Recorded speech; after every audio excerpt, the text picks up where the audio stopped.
Después de que Jesús predicó sobre las bienaventuranzas, les va a decir a los discípulos con dos imágenes lo que espera de ellos.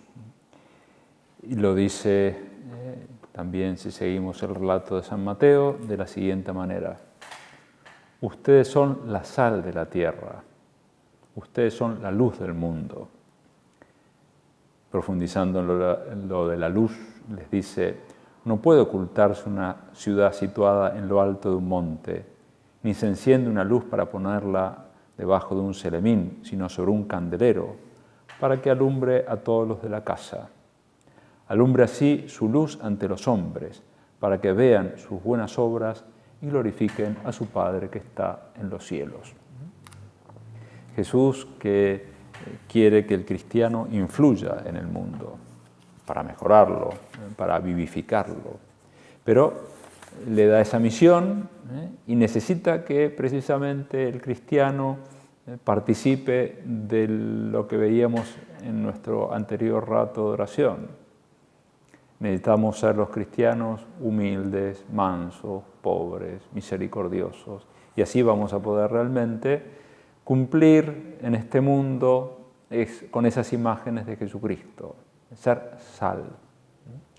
La sal siempre ha sido útil, quizás todavía más en la época en que lo decía en Jesucristo, en que no había muchos otros medios para conservar los alimentos que la sal, que permitía que se preservara de la corrupción. Nosotros hoy contamos con heladeras, refrigeradores, pero en aquel entonces era muy indispensable ser la sal. Y además la sal lo hacía y lo sigue haciendo, es lo que da sabor, da también gusto a muchos alimentos. Y la luz también es algo necesario. La luz nos permite salir de las tinieblas, de la oscuridad, con la consiguiente inseguridad, con los consiguientes miedos. La luz nos permite ver las cosas, nos da facilidad de movimientos, la luz permite que sepamos dónde están los demás, que los demás sepan dónde estamos nosotros. Y eso es lo que se pide entonces de un bautizado. Tenemos una misión en el mundo insustituible, por gracia de Dios, por misión de Dios.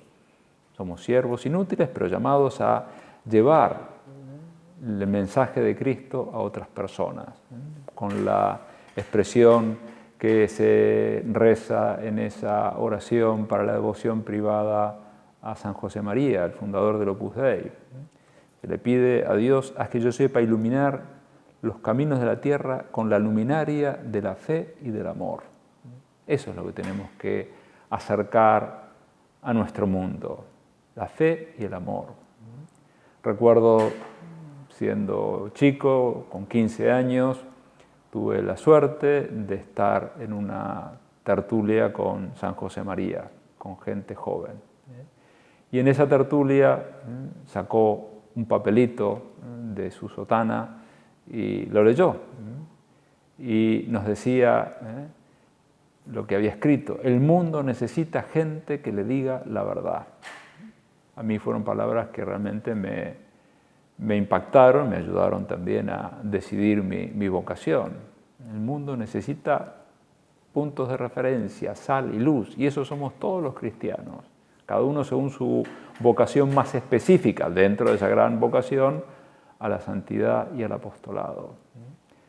Decir la verdad, esa verdad con mayúscula, esa verdad que no nos pertenece.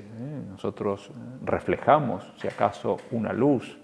Por eso tenemos que hacerlo también con mucha humildad. Pero es algo que lo necesitamos todos, que nos digan, por ejemplo, que somos hijos de Dios. Esa es nuestra verdad más profunda. Necesitamos tenerlo bien claro. No somos unas personas que están en este mundo por casualidad, el destino los arrojó a un mar ahí bravo que no se sabe qué va a pasar. No, somos hijos de un Padre que nos creó por amor, que tiene para cada uno de nosotros un plan de amor.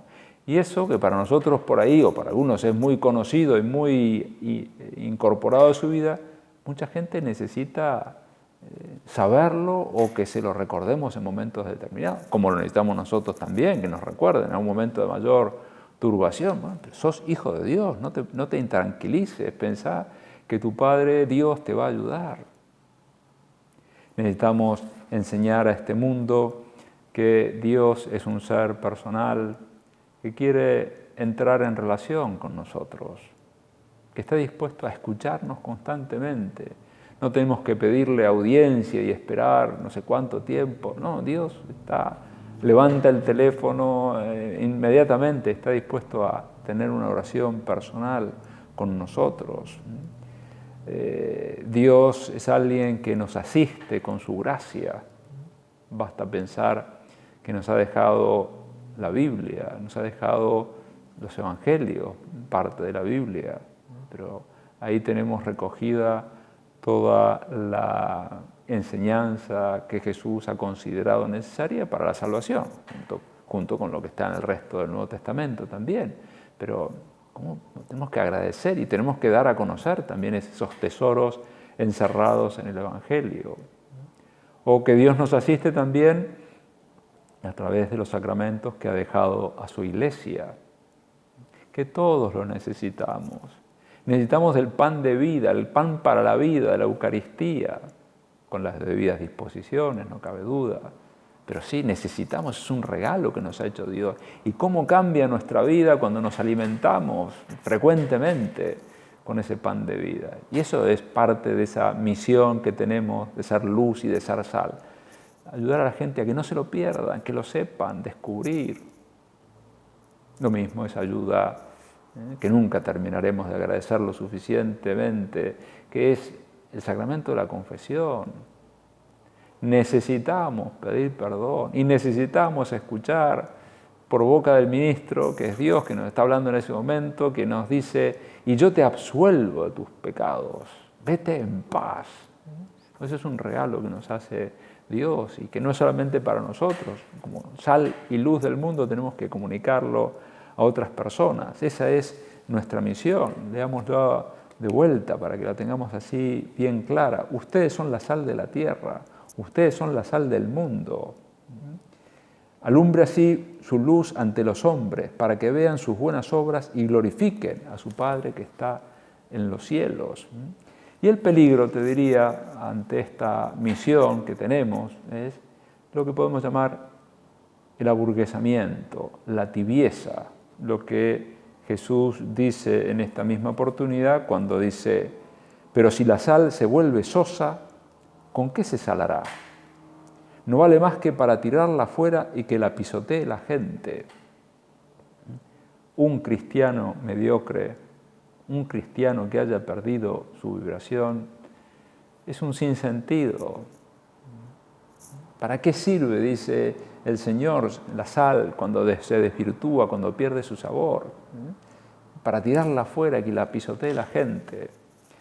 Seguramente habrás visto en distintas oportunidades material que está abandonado en un depósito. Lo habrás visto físicamente, a veces una película, pero se ve el depósito de un puerto, de una aduana, a veces montones de autos que llevan con el paso del tiempo años y años y están ahí desperdiciando, maquinaria que se está arruinando, que no se usa, no sirve. O habrás visto quizás esas imágenes de algunos aeropuertos que se utilizan para depósito de aviones. No es que están rotos, sino que no se usan, por lo que sea, una empresa que quiebra. Bueno, mucho más inútil que esos autos, o esos aviones, o esas maquinarias, es un cristiano aburguesado. ¿Para qué sirve? Si Dios nos ha hecho cristianos no para una cuestión de mérito, de título nuestro, sino para que podamos transmitir muchas cosas a otras personas. Entonces, por eso necesitamos nosotros mantenernos vibrantes, tenemos que siempre luchar por no caer en la mimetización, ¿no? Miedo a que nos vean distintos, miedo. Es que somos distintos, somos ciudadanos como todos los demás, eso no cabe duda, tenemos los mismos derechos, las mismas obligaciones, pero Dios es el que puso ese sabor diferente, esa luz distinta, que no es mérito nuestro y no nos pertenece, pero sí no nos podemos mimetizar, a ver si se dan cuenta que soy cristiano, y se tienen que dar cuenta. Lo contrario sería aburguesarnos. Una vez tuve en una misma tarde la oportunidad de contemplar dos tipos de conducta diametralmente opuestas que me sirven para pensar en este tema de la tibieza, el aburguesamiento. No son ejemplos de la vida espiritual, pero salvando las distancias creo que nos lo podemos aplicar en este rato de conversación con el Señor. Algunos de los que están escuchando esto, que están buscando hacer un rato de retiro espiritual, con esta meditación y con la anterior. Pero el tema es que una tarde estaba en una ciudad y salí a andar en bicicleta con otro amigo. Y cuando nos habíamos alejado bastante de la ciudad, de repente veíamos humo y cuando estábamos más cerca vimos fuego. Nos llamó la atención que habíamos pasado hacia 200, 300 metros un patrullero, que teóricamente tenían que haber visto eso. Bueno, llegamos a un lugar donde efectivamente se estaba quemando un predio y había unas llamas que peligrosamente además se acercaban a unos caños de gas, esos típicos caños amarillos que indican que ahí hay gas. Entonces desandamos los recorridos y le fuimos a decir a estos policías que había un incendio y que estaba cerca de los tubos de gas. Y estos policías que estaban haciendo un control de tránsito me dijeron, no, eso es propiedad privada. Y dije, bueno, pero no sé si es privada o pública, pero hay un incendio, puede haber una explosión. Bueno, pero eso pertenece a la jurisdicción de la prefectura, está cerca del río. Pero mire, no sé de quién pertenece, pero ustedes son el 911, tenían ahí el patrullero indicado el número ante las emergencias. Bueno, está bien, nosotros vamos a llamar. No sé si lo habrán hecho o no. Nosotros salimos corriendo por las dudas para evitar esa explosión. No pasó nada, pero bueno. Seguimos andando unos kilómetros más adelante y ya justo estábamos pasando delante de un estadio de fútbol y al poco tiempo de eso estábamos separados y veo que mi compañero que venía atrás me alcanza y me pasa, pero como de lo más apurado, y me dice, me intentaron asaltar. Entonces me contó que incluso lo habían intentado asaltar con un arma. Y temerariamente se había escapado, se había cambiado de mano y me acercó y ya había un montón de gente y los otros salieron corriendo en una moto. Y entonces nos encontramos con un segundo grupo de policías que estaban ahí cuidando el estadio y entonces en cuanto mi compañero les dijo que lo habían intentado asaltar y estaban armados, ¿sí? En cuanto escucharon que estaban armados, se subieron a sus motos y entraron a perseguirlos, ¿no? Nosotros lo seguimos unos metros y después dijimos, ¿qué estamos haciendo? Es una locura, ¿cómo vamos a perseguir a unos policías o seguir unos policías que están buscando unas personas armadas? Nos volvimos. Pero me quedé con la imagen de las dos actitudes, ¿no? De alguien que el problema no le importaba, podía haber una explosión, era territorio de otro, ellos estaban para otra cosa. Y en cambio estos policías estaban cuidando el orden, teóricamente asignados a un estadio, pero cuando se dieron cuenta que había una necesidad, salieron inmediatamente a cumplirla.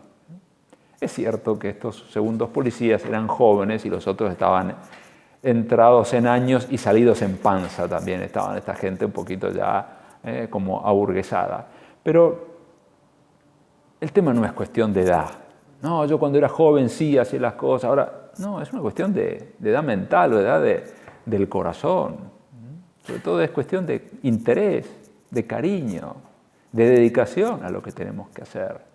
Y en concreto nuestra dedicación como ciudadanos cristianos, que tenemos que ser sal y tenemos que ser luz, que no podemos limitarnos simplemente a cumplir un papel, sino que tenemos que hacerlo con vibración, independientemente de la edad. Me contaron de un señor que tiene 101 años y está, gracias a Dios, muy bien y tiene mucha fe, y una fe y un alma que arrastra el cuerpo. Y que en cuanto en Buenos Aires se abrieron las misas en la iglesia, este hombre con su bastón, su barbijo y sus precauciones, pero empezó a ir a misa no los domingos, sino todos los días, acompañada de su joven esposa de 96 años. Bueno, un hombre que tiene cariño por la misa, que no está aburguesado, que está encantado de la vida de poder ir a comulgar y a recibir. No es porque está obligado, sino que lo hace porque quiere. Y no es una cuestión de edad, sino de, como decíamos desde el comienzo de esto, de cariño, de diligencia, de vibración.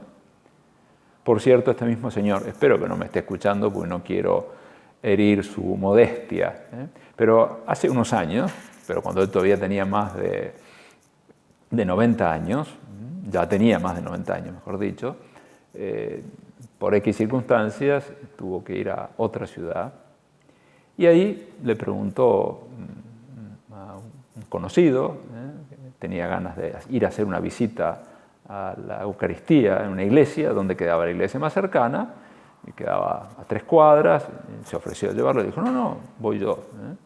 Pero este hombre, que fue con su bastón también a hacer la visita, se equivocó.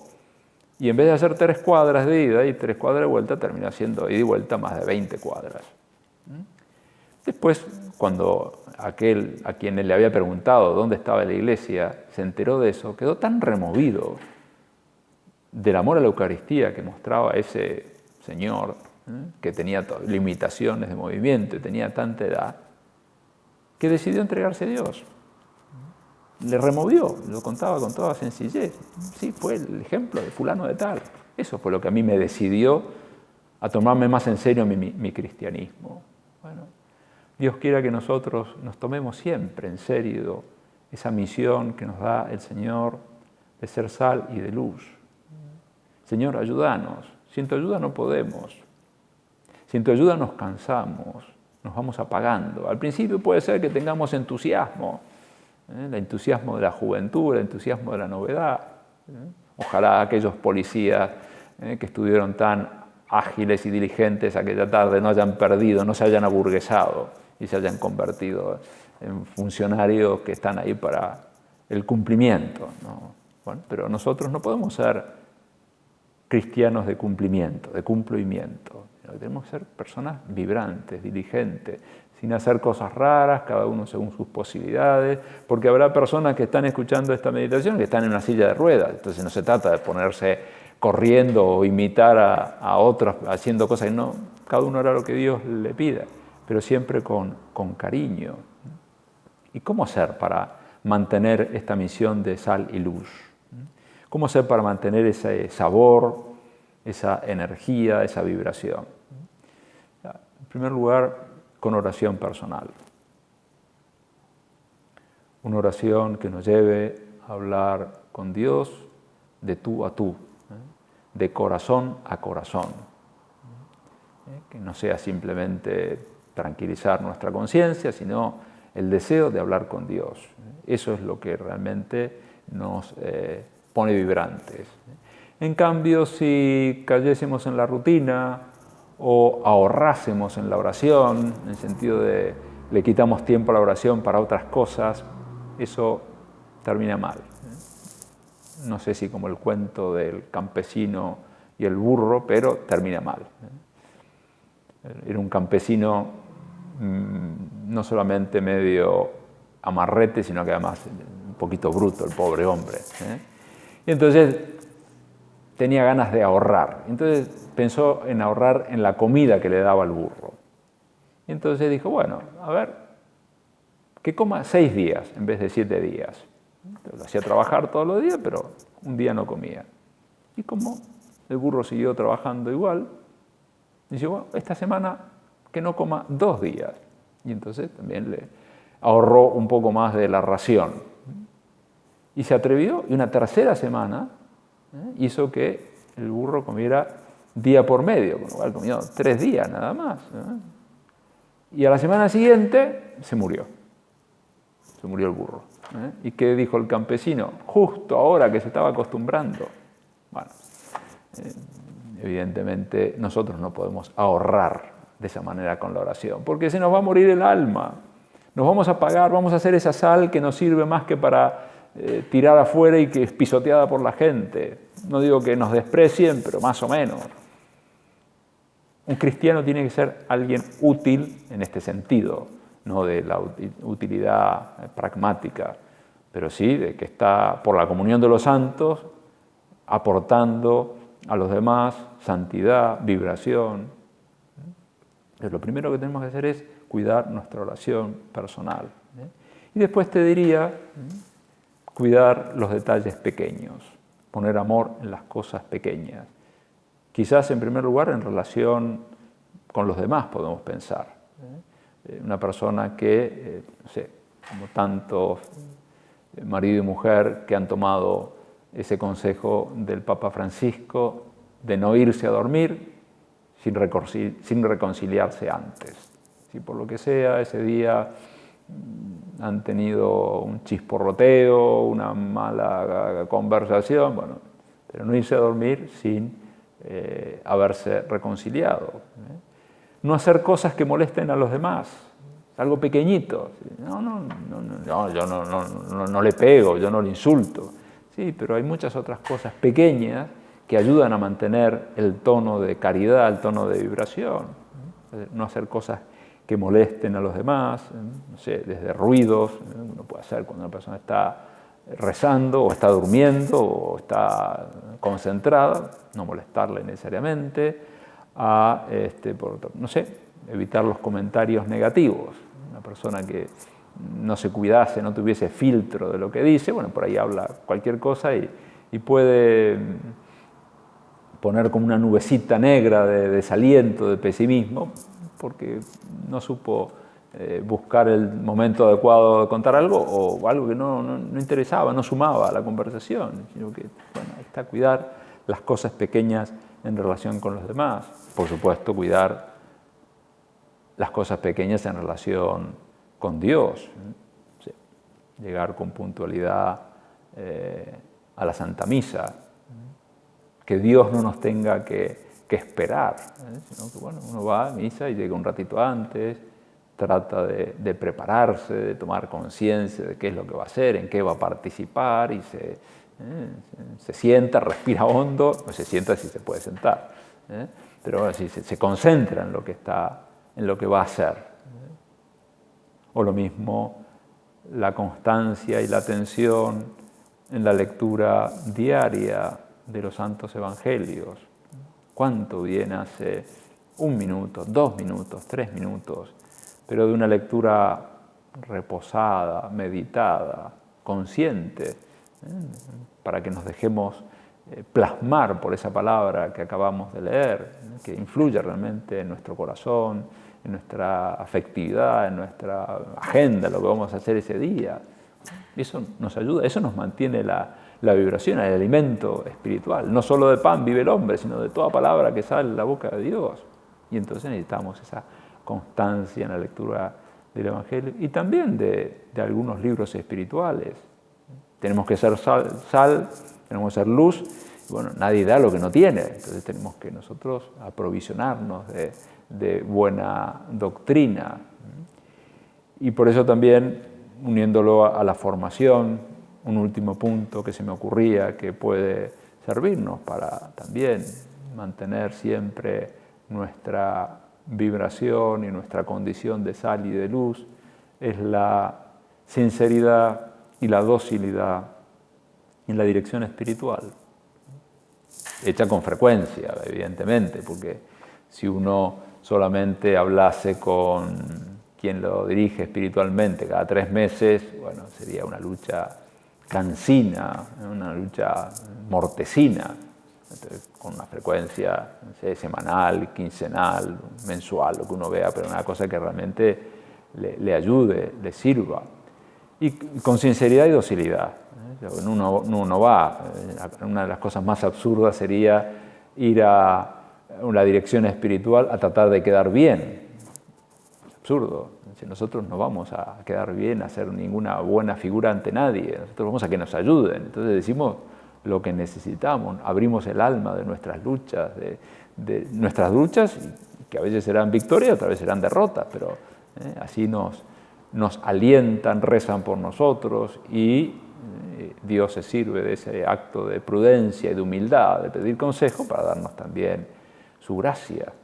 Y después, docilidad. Ya se sabe que tenemos siempre la libertad, pero el que obedece crece. Una persona que hace caso a lo que alguien desinteresadamente le está sugiriendo, porque muchas veces era eso.